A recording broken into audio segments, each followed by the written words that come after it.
रुख पे लिखी है बचपन कहानी, बहते हैं आंसू जैसे दरिया पानी, लुक छुप खेल है यारो, मैं डर डर के खेला हूँ.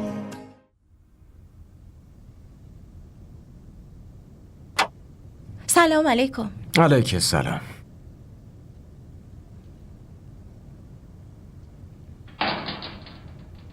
خواهرت که منو ول کرد و رفت، ولی فکر کنم تو دست از سر من بر نمیداری.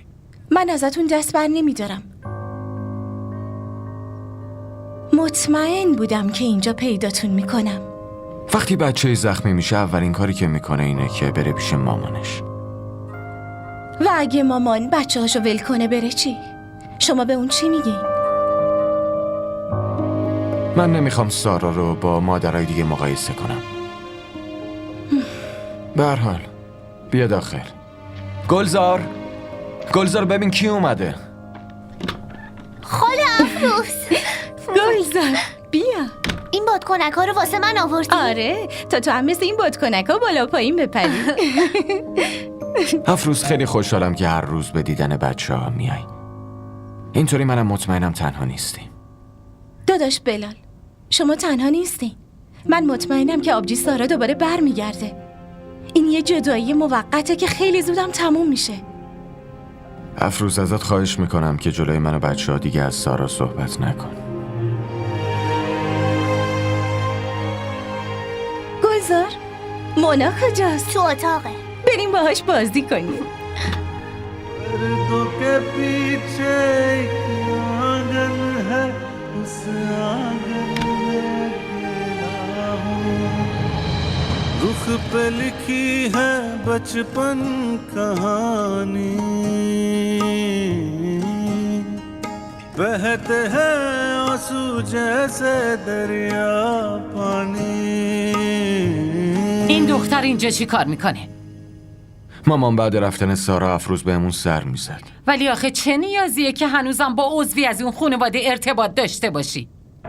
بی خیال مامان. خب حتما از طریق افروز از زن دوست داشتنیش خبر میگیره. انبر مراقب حرف زدنت باش دختر. دیدین مامان هنوز نمیتونه راجع به زنش چیزی بشنوه. نمیتونی به خاطر بقیه با خواهرت اینطوری رفتار کنی، فهمیدی؟ مامان افروز مهمون منه، همیشه دیدن بچه‌هام میاد. اگه اونا اینقدر نگران بچه‌ها هستن پس چرا ازشون مراقبت نمیکنن ها؟ عجیبه اون زنت خیلی زرنگه. مسئولیت بچه‌ها رو گردن تو انداخت و تو رو پرستار بچه‌ها کرد. الانم خواهرشو فرستاده که برو ببینیم پرستار مفتی میتونه از بچه‌های من مراقبت کنه یا نه. آفرین مامان، خیلی زود فهمیدین قضیه از چه قراره ها. دختر همه چی واضحه ولی این احمق نمیفهمی. مامان ما در این مورد بحث کرده بودیم، صبحم به نتیجه رسیده بودیم. موضوع بچه‌ها نیست، بلکه این دختری که مهمون ناخوانده است و اون داخل نشسته مسئله است. مامان افروز میاد دیدن بچه‌های من. این کجاش مشکل داره اگر بچه‌های من از 24 ساعت فقط یه ساعتشو خوشحال باشن؟ در ضمن مامان اگر با این موضوع مشکلی داری لطفاً به من بگو، اگرم نداری دست از سر من بردار. آفرین پسرم، از شرایط مامانت سوء استفاده کردی و خوب حرفتو به کرسی نشوندی، ولی تا امروز نتونستی حرفتو به زنت بفهمونی. چرا اینقدر زود شکست و قبول میکنی؟ خب اینجا خونه بابای اینم هست، بذار هر کار دلش میخواد بکنه. تا کی من به این همه چیو بفهمونم؟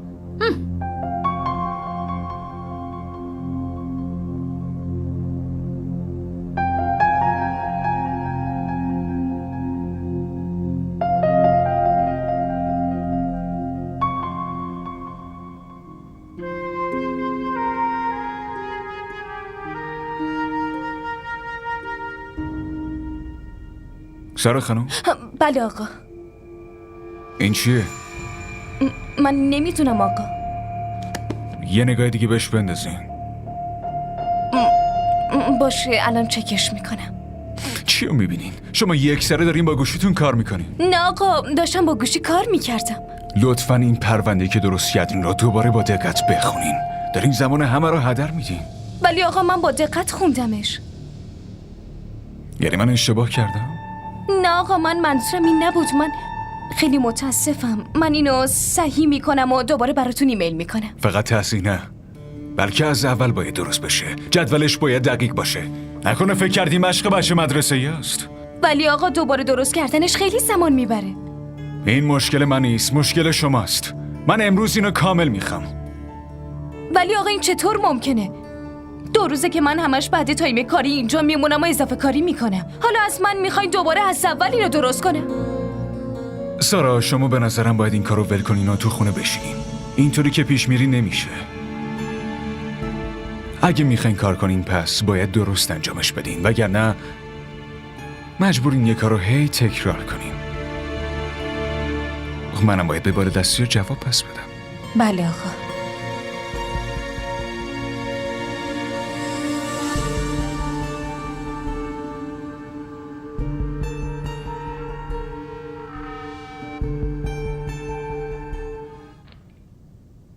میتونم خلوتتو به هم بزنم؟ خلوت؟ از کدوم خلوت حرف میزنی؟ بیا داخل. ممنون.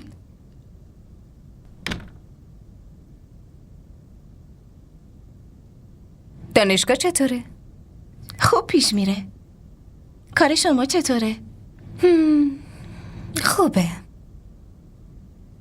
عادت کردین یا نه؟ عادت بکنم یا نه؟ فعلا این تنها کاریه که گیرم اومده. میدونین چی شده؟ داداش بلال اون خونه‌ای که با شما اجاره کرده بود رو ول کرده و رفته. گوشیش هم فروخته. گلزار میگفت که کفشاش هم پاره شده.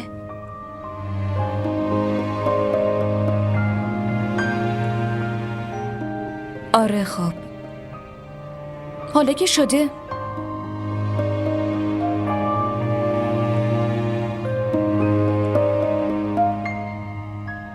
من چی کار کنم؟ چرا به من میگی؟ چون شما زوج عالی بودین، هنوزم هستین، تازه طلاق کامل که نگرفتین، فقط از هم دور شدین. این اولین ازدواج با عشقمون بود، یه سرکشی از یه خانواده سنتی. آبجملی هم با رضایت خودش ازدواج کرده بود، اما ازدواجش با عشق نبود. میدونین آبجی، وقتی اینطور زوجا جدا میشن یه اشتباه برای جامعه میشن، بعدش نسل جدید از اسم عشقم میترسن، چون همیشه جلوی چشممون نتیجه عشق شما دوتا ظاهر میشه. آبجی هنوزم میتونین برگردین و این مثال اشتباه درست کنین. داداش بلال الان برگشته پیش اون آدمایی که به خاطر شما اونا رو ول کرده بود. آبجی بلال آدم قویه، ولی قدرت اون شما بودین. قدرت یک مرد خونوادشه، همسرشه. تو چرا هر بار میای و داغ دلم رو تازه میکنید؟ طرف کی هستی؟ بگو. من هیچ کاری نکردم، این وسط من گناهکار نیستم، فهمیدی؟ چی شده عزیزم؟ ها؟ همه چی خوبه دخترم؟ سارا؟ حتما تو چیزی گفتی. چه مزخرفی گفتی؟ بگو وگرنه الان خواهش میکنم ولش کنین. اون هیچ کاری نکرده، گناهی نداره. ولش کن، کاری نکرده، هیچ کاری نکرده. من فقط دلتنگ بچه هم بودم و کار یه شرکت هم درست پیش نمیره. هرچی میگذره بیشتر دلتنگشون میشه. و اون عابد داره انتقام بلال از من میگیره. زندگی رو برام جهنم کرده مامان.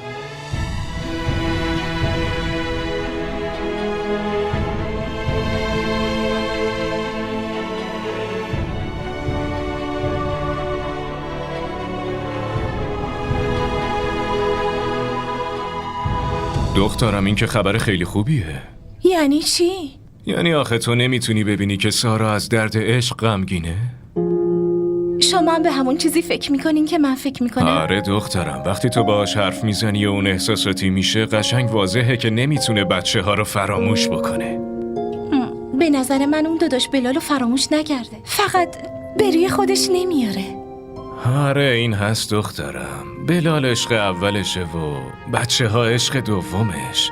آخه کی میتونه عشق اولش رو فراموش کنه؟ من فکر میکردم که با احساسات کردن آبجی سارا دارم اشتباه میکنم، ولی شما به من امید تازه‌ای دادین. انشالله اون دوتا رو به هم میرسونیم. بله انشالله. انشالله.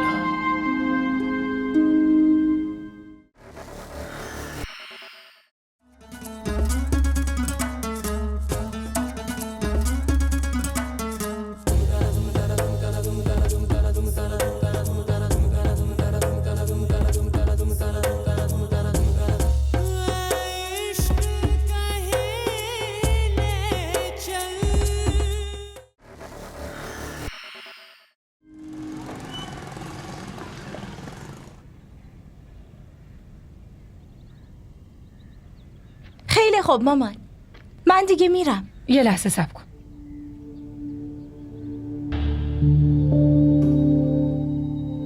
بیا این پولو بگیر. افروز. بله یه دقیقه بیا اینجا. اومدم.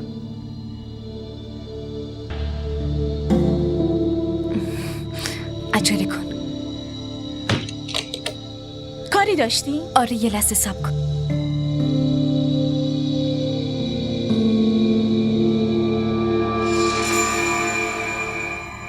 ببینم در قفل کرد. اینجا چه خبره؟ نمیدونم مامان.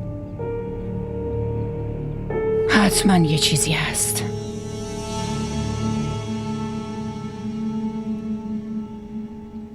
ببین میخوام این 5000 روپیه رو بدی به گلزار رو بگی برای خودش کتاب بخره.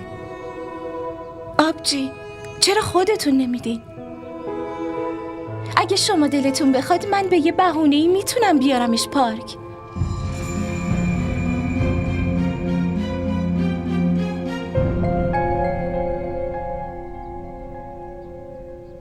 نه افروز، من نمیخوام سیف بشم.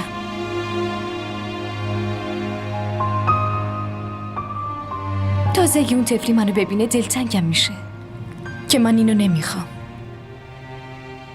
اینو بهش بده. یک کلمه هم نمیتونم بشنوم. فکر کنم این دوتا دارن یه کارایی میکنن. به نظرم باید خیلی حواسمون به سارا باشه. اما مامان اگه چیزی که ما فکر میکنیم نباشه و چیز دیگه ای باشه چی؟ نه خیر، همون چیزیه که فکر میکنیم. بهش اعتمادی نیست. آره شما درست میگین. نمیدونم چی کار میخوان بکنن.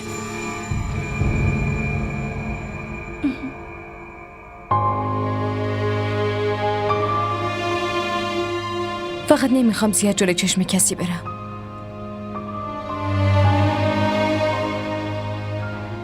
خودم هر ماه بهت پول میدم بهش برسون. اون پسر عاقلیه، خودش میتونه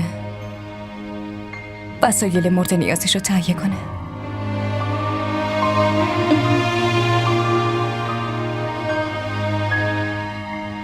بهش بگو کتابای زیادی برای خودش بخره.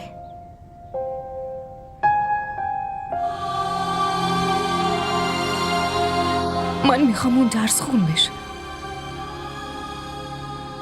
هیچ وقت نمیخوام پسرم کم بوده چیزی رو حس کنه.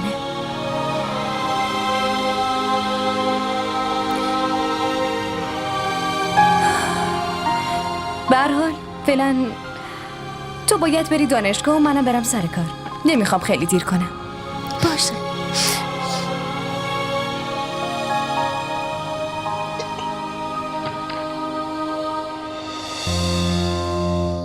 خدا حافظ. چی شده دختر؟ ببینم چی کارش داشتی؟ خب راستش مامان، من راستش دکمه لباسم افتاده بود. به افروز گفتم که بیاد برام بدوسه. آره آها دخترم واسه اینجور کارا منو صدا بزن. تو خونه هم برات انجام میدم.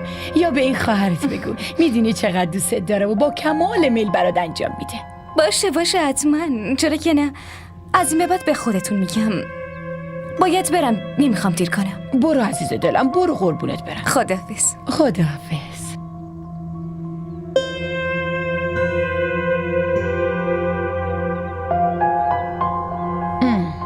نه خیر، قبول ندارم. حتما یه چیزی هست.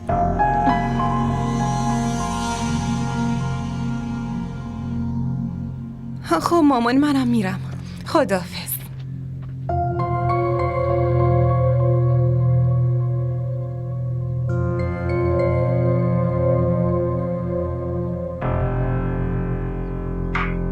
مامان من اینجا هستم. مامان. بگو تو که میخواستی واسه مصاحبه کاری بری.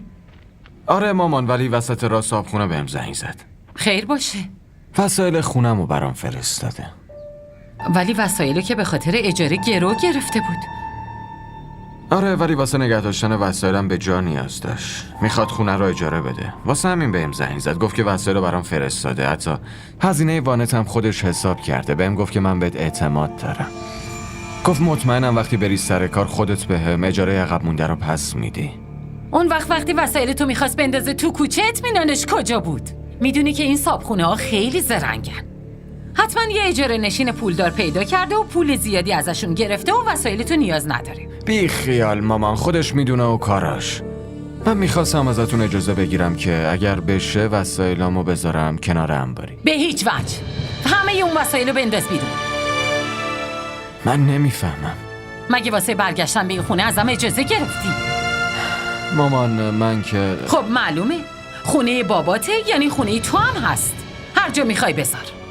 ولی اینجا خونه شماست. شما حق دارین که نظر بدین. اصلا فکر میکنی ذره گردن تو هم حق دارم یا نه؟ باشه زیاد حرف نزن. برو هر جا دلت میخواد وسایل تو بذار. چون تو خونه رو ترک کرده بودی، من بیرونت نکردم.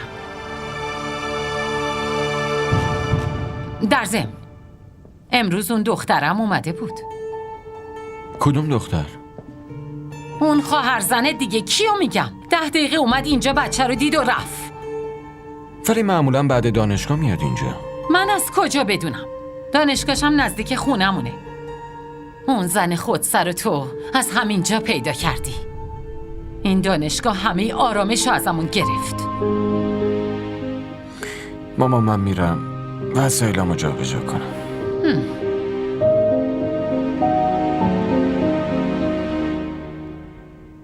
ما را در شبکه‌های اجتماعی دنبال کنید.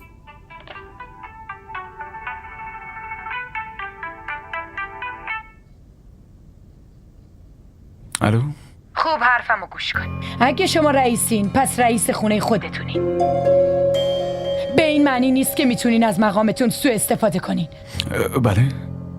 من نفهمیدم شما کی هستین؟ اینو ول کنین که من کیم. فقط بهتون میگم مراقب رفتاراتون باشین.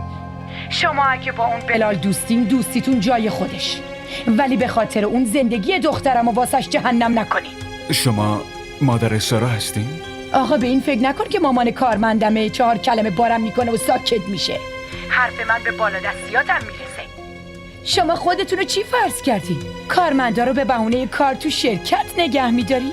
مگه اون بی صاحبه؟ بردتونه ها؟ بگو. الان فقط هشدار میدم، ولی دفعه بعد جای دیگه شکایت میکنم. فهمیدی؟ آدم مزخرف.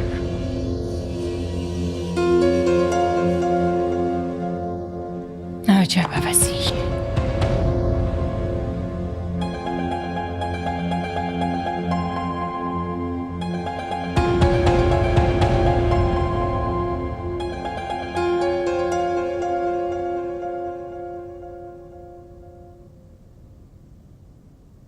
بابا همه خونه رو گشتم، هواپیمام نیست. هنوز پیداش نکردی؟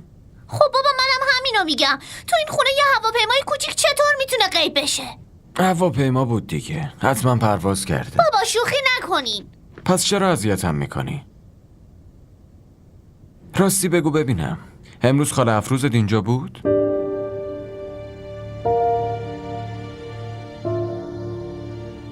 وقتی ازت سوال میپرسم جواب بده. اومده بود. خب چیا میگفت؟ چیز خاصی نگفت و فقط چند دقیقه نشست و منو بوسید و رفتش. خوبه.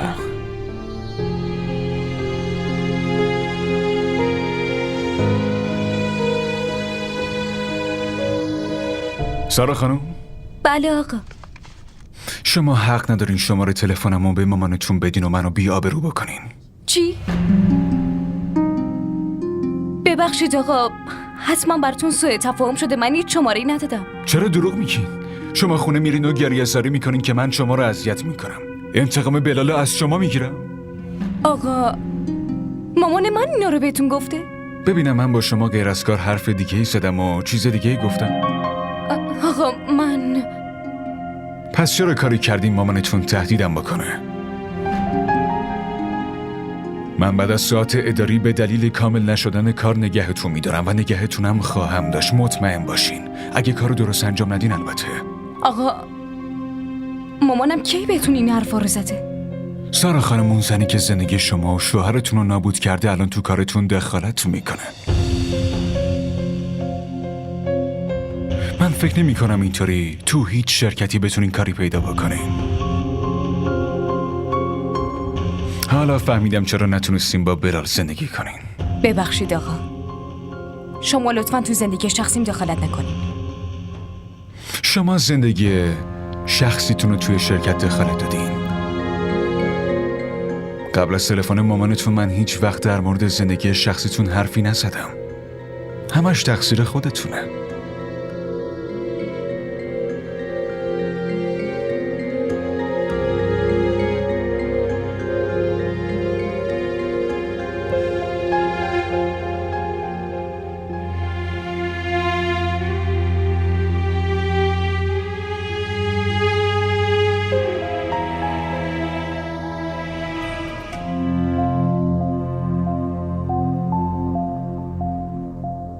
الو؟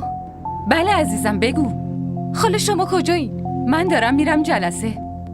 کی برمیگردین شرکت؟ شرکت بر نمیگردم. کارمو که تموم کردم از اینجا مستقیم میرم خونه. خاله من نمیفهمم کی شماره آقا عابدو به مامانم داده؟ شما دادین مگه نه؟ آره من داده بودم. چرا؟ وای خدا، خاله شما چیکار کردین؟ آخه چرا شما باید همچین کاری میکردین ها؟ نمیدونم، مامانم زنگ زده بود چیا بهش گفته ولی اومد سرزنشم کرد. چی؟ مامانت حواسش سر جاشه؟ من نمیدونم که اون حواسش سر جاشه یا نه، ولی شما اصلا نباید شماره رو بهش میدادین. حداقل از من میپرسیدین. آخه من فکر کردم شماره تو خاموشه و شماره عابدو برای این میخواد که با تو حرف بزنه و از حال تو با خبر بشه. تو که میدونی مامانت همیشه نگرانه و منم بیشتر وقتا شرکت نیستم. آخه قبلا به من زنگ میزد. تو حواست به اونجا باشه، منم خودم با مامانت حرف میزنم. باشه؟ باشه. خاله چی کار کردی؟ دخترم من مدل حرف زدنم همینطوریه. مامان این روش درستی نیست. عزیزم اینایی که دور بر آدم میچرخن الکی شیر میشن. ولی من دارم 2 کلم حرف حساب میزنم. خیلی اذیتت نمیکنه. از دست تو. کی میخواین دخالت بیجاتو تموم کنی؟ هی تو کی دخالت کردن تو حرفای منو تمومش میکنی؟ بابا من باش حرف میزنم، خواهش میکنم. بی خیال دخترم، اگه میخواستی اینقدر حرفو بهم بگی میومدی تو اتاق بهم میگفتی. خب اینجوری سر میز غذا جلوی همه بازجویی رو از من شروع کردی. آبجی ناراحت مامان. آخه اونجا تو شرکت با همه چشم تو چشم میشه. مامان هر کاری کرده کاملا درسته. خب همین دیگه. من به خاطر خودم که باهاش اینطوری حرف نزدم، واسه این حرف زدم چون سارا اونجا کار میکنه. هر روز از شرکت میاد و گریه میکنه. مامان که هیچی، منم نمیتونم تحمل کنم. مامان من به حسن نیتتون شک ندارم، ولی اینطور که شما حرف میزنین اصلا قابل قبول نیست. ببین دخترم، تو لازم نیست نگران چیزی باشی. فعلا این کار ادامه بده. لازم باشه کار بهترم پیدا میکنم. به به آفرین. این شوهرشو طلاق داده، یه شوهر خوب براش پیدا میکنه. از یه کار بیرونش کردن و کار بهتر براش جور میکنی. تا کی میخوای دخترات و عروسک خیمه شب بازیت کنی؟ نذاشتی خونشو بسازه، حداقل بذار توی کارش راحت باشه. شما میخواین خودتون رو درگیر این مشکلات بکنین. من نمیخوام درگیر این چیزا بشم. خداحافظ.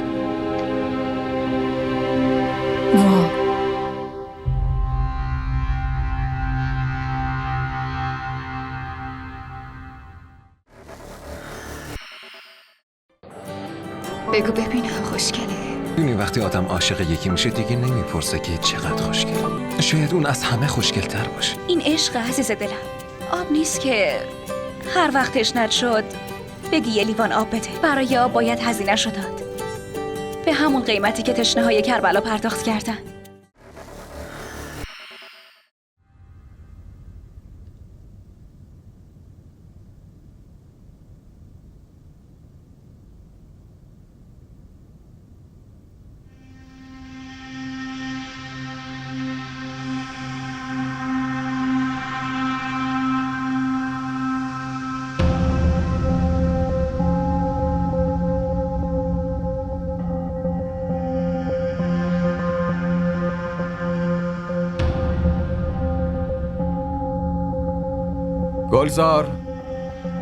گلزار کجایی پسرم؟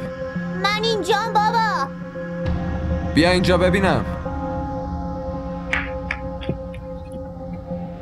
بله بابا. این پول کیه؟ مال من نیست بابا. پس چرا به جیبات دست زدی؟ هیچی، همینطوری. که اینطور دیشب که ما اینجا خوابیدیم هیچ پولی نبود، اما الان این پول از کجا اومده؟ بابا من نمیدونم.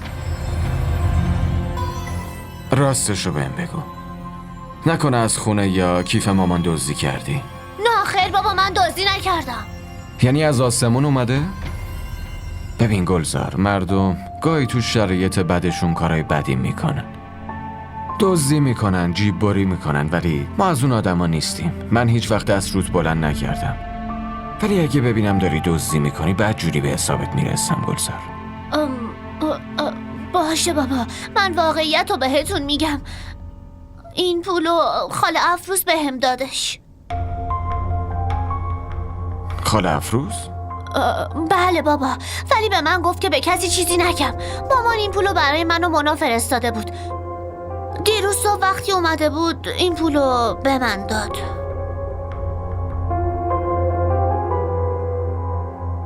مامانت فرستاده؟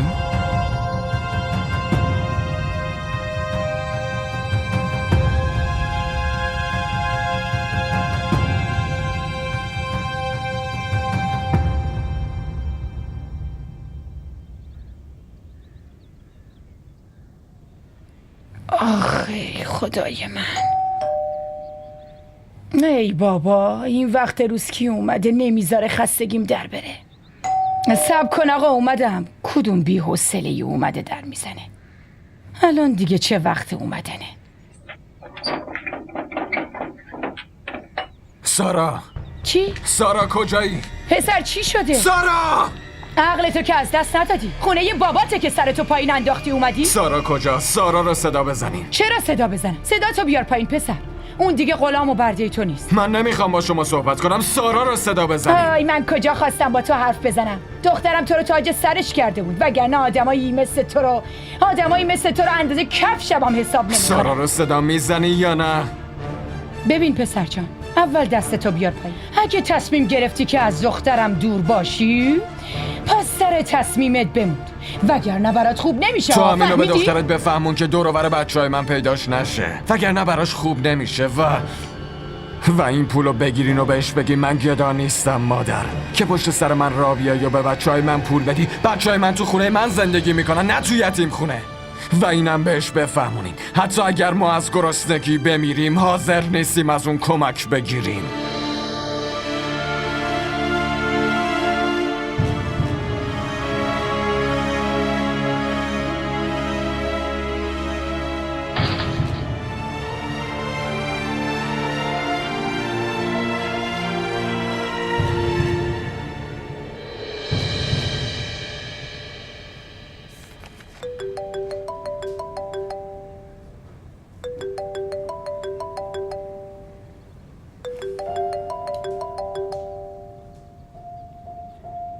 بله مامان. تو بچه ها تو میبینی؟ نه. چرا مگه چی شده؟ به من دروغ نگو سارا. مامان آخه چرا باید بهتون دروغ بگم؟ الان کجایی؟ تو شرکتم خودتون که میدونین. گوشی رو به خاله شمیمت بده. مامان چرا دارین اصلا بازجویی میکنین؟ من یه کار مهم دارم انجام میدم، بعداً حرف میزنیم. گفتم گوشی رو به خاله شمیمت بده. مامان اون الان دفتر نیست، از کجا پیداش کنم؟ خیلی خوب باشه، گوشی رو بده به یه همکار دیگه. مامان شما هم دیگه دارین زیاده روی میکنین. زیاده روی رو من نه، بلکه تو داری میکنی. چرا به من دروغ میگی؟ چرا دورویی میکنی؟ تو به هم قول داده بودی که بچه ها رو نمیبینی. چرا اونا رو یواشکی میبینی؟ چرا واسه شون پول خرج میکنی ها؟ پول؟ اینو افروز بهتون گفته؟ اون بلال جونت، آره همون پول آورد تو روی من زد و رفت. تو زندگیم هیچ کی جرئت نداشت با صدای بلند با من حرف بزنه، ولی اون منو بی آبرو کرد و رفت. چی؟ من بهت پول میدم که سر کارت خرج کنی، تو اون پول واسه اون توله ها خرج میکنی ها؟ دختر تو هنوز حقوق نگرفتی. حتما وقتی حقوق بگیری همه‌شو با دست و دلبازی میبری و تقدیمشون میکنی.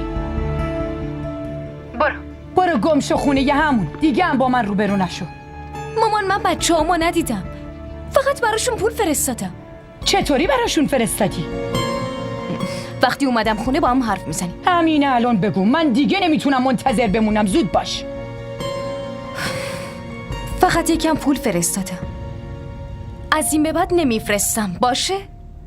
پولو دادی به افروز مگه نه؟ مامان خب چه فرقی میکنه؟ خب آره، کسی دیگه ای که نمیتونه باشه، فقط همونه که ای صداش میزنی بیاد تو اتاق تو باهاش درد و دل میکنی. تو بیا خونه، هم به حساب تو میرسم همون افروز. ما را در شبکه‌های اجتماعی دنبال کنید.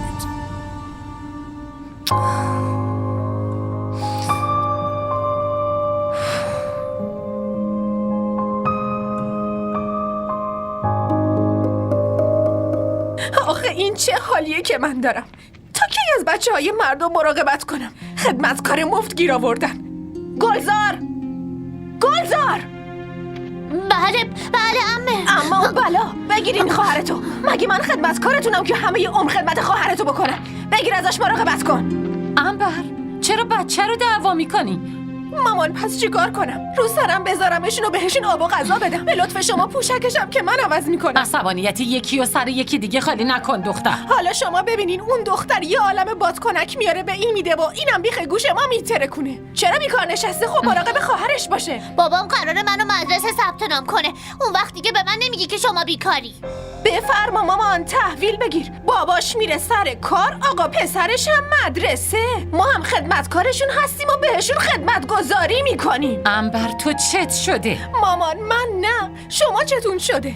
شما اون آدم همیشگی نیستین. چطور میتونین با این قضیه کنار بیاین؟ خب با کی دعوا کنم؟ سارا که تو زندگی بلال نمود. مامان شما میتونین فراموش کنین، اما من نمیتونم. ما روزی 10 بار از دست داداش و زن داداش خون گریه میکردیم. بعد رفتن اون من هم دخترتون بودم هم پسرتون شده بودم مامان. اما واقعیت اینه که پسر هر چقدر ناصالح باشه بره و پشت سرشم نگاه نکنه، اما بازم ما دخترها نمیتونیم جاشون رو بگیریم مامان. شما داداش نافرمانمون رو از خونه بیرون کرده بودین ولی هیچ وقت از قلبتون بیرونش نکردین. پسرم بیا بریم داخل.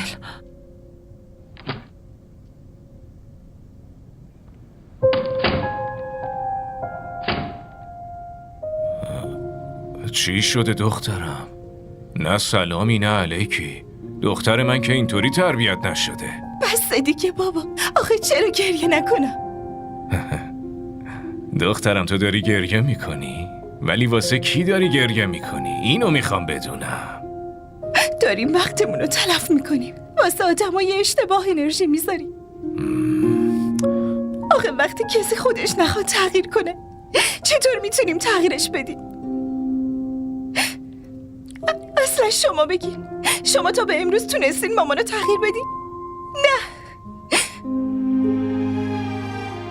چون ماما خودش هیچ وقت نخواست که تغییر کنه. والا دخترم، مامانتم در مورد من همین نظر رو داره. اصلا مشکل چیه بگو؟ غیر از آبجی سارا و داداش بلال مگه مشکل دیگه ای داریم؟ یکی رو درست میکنیم، اون یکی سرباز میکنه. دوچرخه با دوچرخ راه میره، ولی ما نمیتونیم حتی یکیشو نگه داریم بابا. امروز داداش بلال اون پولی رو که آبجی سارا برای گلزار فرستاده بود ازش گرفته. گلزار خیلی ترسیده بود و همش التماسم میکرد که دیگه پول مامانشو بهش ندم. خیلی گریه میکرد. خیلی خوب، خیلی خوب. منم گفتم که این هدیه رد و بدل کردن ها رو به جز شما دوتا نفر سومی نمیتونه انجام بده.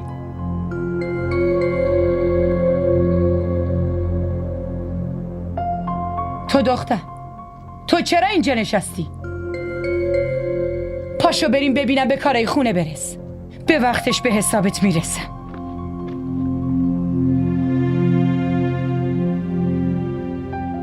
برو دخترم، راحتت نمیذاره.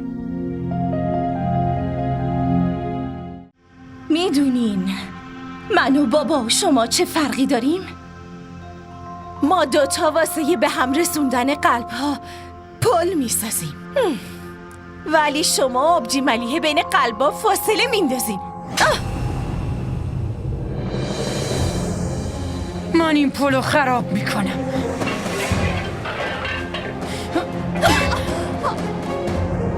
مار تو آسینم پرورش شدم. دشمن خانواده‌مونی. افروز، من اینو میکوشم. افروز،